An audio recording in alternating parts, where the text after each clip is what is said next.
très bien. Très très joli. Voilà. Madame la Duchesse a le visage un peu fermé des grands jours.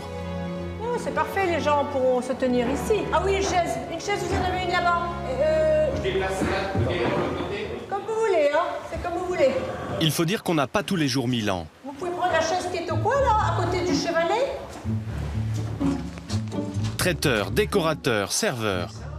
Tout le monde s'agite au château de Josselin. Tout le monde s'agite. Et il y en a un qui s'inquiète. J'avais l'espoir que ça s'arrêterait, je t'en fous. Ça va. C'est une affaire de 10 minutes, à mon avis. Le ciel s'éclaircit, hein.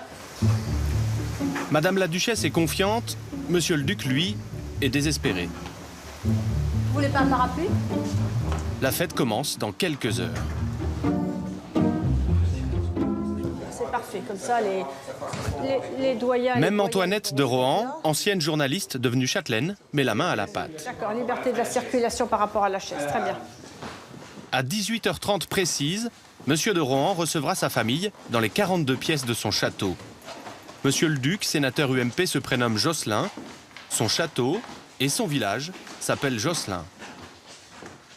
Allez, bienvenue pour le millénaire. Une douzaine de jeunes des environs vont assurer l'accueil, la sécurité et surtout distribuer les fameux sésames. C'est le bazar déjà. Non, c'est pas le bazar. 360 badges, le nombre d'invités. Alors le sourire, surtout le sourire. La famille a 1000 ans, le château de Josselin aussi. Les cloches de Notre-Dame-du-Roncier résonnent. L'anniversaire peut commencer. Monsieur Robin, ça va bien. Monsieur Rojo, ça va bien. Allez, on y va. Merci. Voilà, c'est parfait. Il y a toujours des badauds. Un anniversaire rarissime. En France, moins de 10 familles peuvent dire qu'elles ont 1000 ans. Et en 10 siècles, les Rohan se sont éparpillés.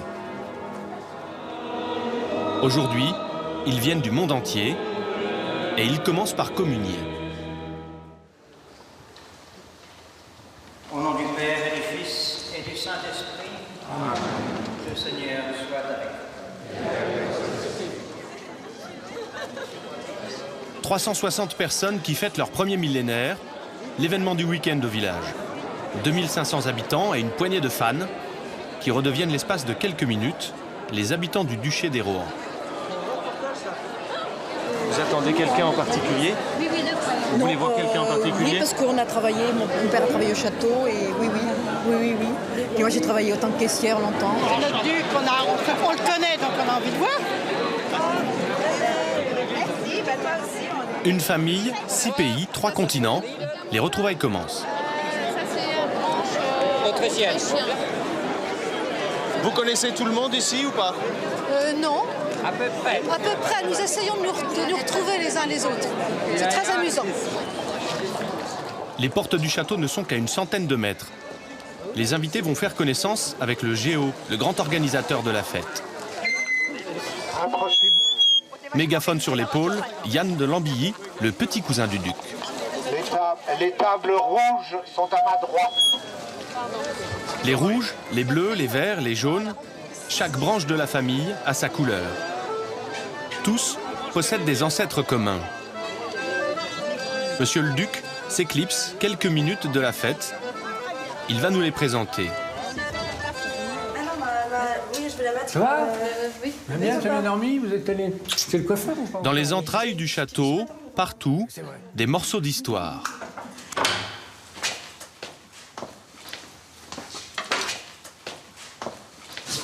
C'est dangereux. Charles VIII est mort en heurtant avec son front le linteau d'une porte et d'une manière tellement forte qu'il en est mort. Du sol au plafond et surtout sur les murs, les ancêtres veillent. Si l'amiral Chabot. Philippe Chabot, XVIe siècle, avant que la famille ne s'appelle Rohan. Favori de François Ier, l'homme a envoyé Jacques Cartier découvrir le Canada. Guy Chabot, comte de Jarnac, inventeur lors d'un duel du fameux coup de Jarnac, qui consiste à trancher d'un coup les 2 jarrets de son adversaire. Et puis, Henri II de Rohan, au XVIIe, premier duc du nom, l'homme qui s'est opposé à Richelieu. Depuis 1000 ans, l'histoire de la famille est jalonnée de destins historiques. Il ne faut pas en être exagérément fier, puisqu'après tout, c'est le hasard qui fait les choses. Ce qu'il y a, c'est que c'est intéressant, hein, parce que quand on vit un peu dans la connaissance de leur histoire, on touche très souvent à des épisodes assez déterminants de l'histoire de France, ou en tout cas à l'intimité d'un certain nombre de grands personnages. Mais les temps ont bien changé. L'Ancien Régime, le faste, les domestiques, c'est fini. Pour le rassemblement des Rohan, il a même fallu demander une participation, 100 €, à chaque invité. Ah, tout beau. Je sais ce que vous allez me dire. Philippe, tu me dois 200 €. Philippe de Rohan. C'est ça. So you owe me money. Oui, c'est vrai. Okay. Je vous paierai demain. Tomorrow. Never say tomorrow. Say today. Aujourd'hui, d'accord. If you want to eat. Bien sûr. C'est 200 € que je vous dois. Hein. Est-ce que tout le monde a son badge? Tu as intégré normal alors? Formidable, ça tu es la normalienne de la famille alors. Un méga fort. Alors, prends vite ton truc. Monsieur. Ne prenez pas froid, Marguerite, dans le château, parce que on a tout fait dans le château. À l'extérieur, c'était un peu... Une méridionale. Est-ce que vous connaissez tout le monde là ou il y a des personnes que vous n'avez... Connaissance avec certaines personnes, oui. Les gens ont des badges écrits très gros, ça va bien. Voilà, ça m'aide. On va vous mobiliser un peu ce soir. Le miracle tant attendu par Madame la Duchesse a fini par se produire. La pluie s'est arrêtée. Le cocktail sera finalement servi à l'extérieur. Ouais, on a du rouge. Est-ce que vous êtes content d'être là? Vous en faites souvent des réunions de famille comme ça? Ah non, tous les 1000 ans. Pas les 1000 ans. Vous venez d'où? D'Angleterre. Et lui, il vient d'Écosse, mais on s'apprécie quand même. Et vous vous appelez comment? Charles de Rohan. Charles de Rohan, ouais. Dans les coulisses, un petit souci technique mobilise toute l'attention de Madame de Rohan. Il n'a pas enlevé son tracteur, Hervé? Hervé est parti sans bloquer, sans enlever son tracteur? Les badges jaunes ne savent pas encore qu'il y a un tracteur dans l'allée. Ils sont bien loin de tout ça, déjà replongés dans la longue et tumultueuse histoire de la famille de Rohan. On est parti d'ici pendant la Révolution, car beaucoup de têtes tombaient. On est parti en Bohême, qui est devenue la République tchèque. Et de là, on est parti vers l'Angleterre, parce que les Russes sont venus, les communistes, un problème après l'autre. C'est en 1947 qu'on a quitté la Bohême pour le Royaume-Uni. Votre branche, pas la nôtre. C'est vrai, ils ont réussi à rester, puis ils sont partis en Autriche. Ils sont allés au sud, nous à l'ouest. Partout où ils vont, il y a une révolution. Il faut appeler Hervé sur le... Il n'est pas là chez lui, Hervé? Mais c'est juste sa fille. C'est pas possible qu'Hervé ait laissé son tracteur dans l'allée. Ce que je vais faire, je vais essayer de le rappeler. C'est pas possible, on lui avait dit de mettre le tracteur au potager. Bon. Et il faut aussi que je vous présente la branche chinoise de la famille. Voici ma nièce qui vient de Chine. Bonjour. Chinoise et espagnole, s'il vous plaît. Elle va très bien parce que, pour une fois, ils ne lui ont pas bandé les pieds. Hervé a laissé son tracteur. Mais je sais pas, mais il fallait qu'il mette son tracteur. Je lui avais dit de le mettre au potager. Surtout, j'espère qu'il n'a pas laissé son tracteur dans l'allée. Une dernière photo pour la branche ibéro-sino-écossaise, avant la photo, la vraie. Son mégaphone n'est pas assez puissant. Hein. Si. Vous m'entendez, s'il vous plaît? Vous m'entendez? Pouvez-vous vous rapprocher? Vous rapprocher et vous resserrer. Nous allons faire une photo. Après le portrait des ancêtres, la photo du 21e siècle. Yann, maintenant je crois que c'est les instructions pour aller dîner. Allez, vous suivez les bignoux, s'il vous plaît. Et jusqu'au dernier moment, le cousin organisateur continue de chasser les resquilleurs.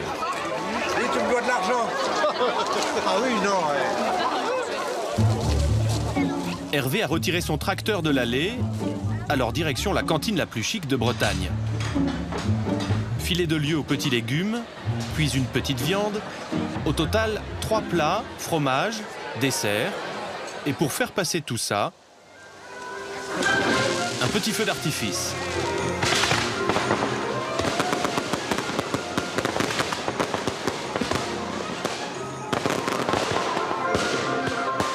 Et le tableau ne serait pas complet sans une petite valse. Même si la valse n'a qu'un temps.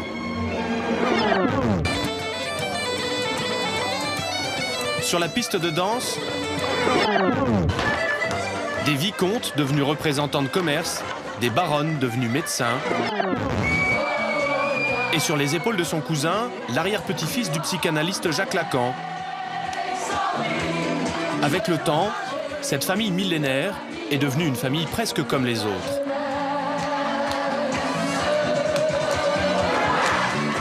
Il n'y a pas si longtemps, les bals comme celui-là servaient encore à perpétuer une lignée. Mais les mariages arrangés officiellement, ça n'existe plus. Je voulais savoir si ce genre de soirée, c'était propice aux rencontres et aux mariages, et du coup aux alliances. C'est une rencontre familiale. Non, non. Ils sont contents de se retrouver entre eux, mais il n'y a pas d'arrière-pensée de ce genre. Non, non. Je voudrais épouser un prince. Et si je vous dis que je ne suis pas un prince? Bah pas vous alors. Vous voulez trouver un prince ici ce soir? Vous pouvez m'en trouver un? Vous croyez que c'est possible? Oui, bien sûr. Le lendemain midi, dernier buffet, premier bilan pour les sœurs Buchanan.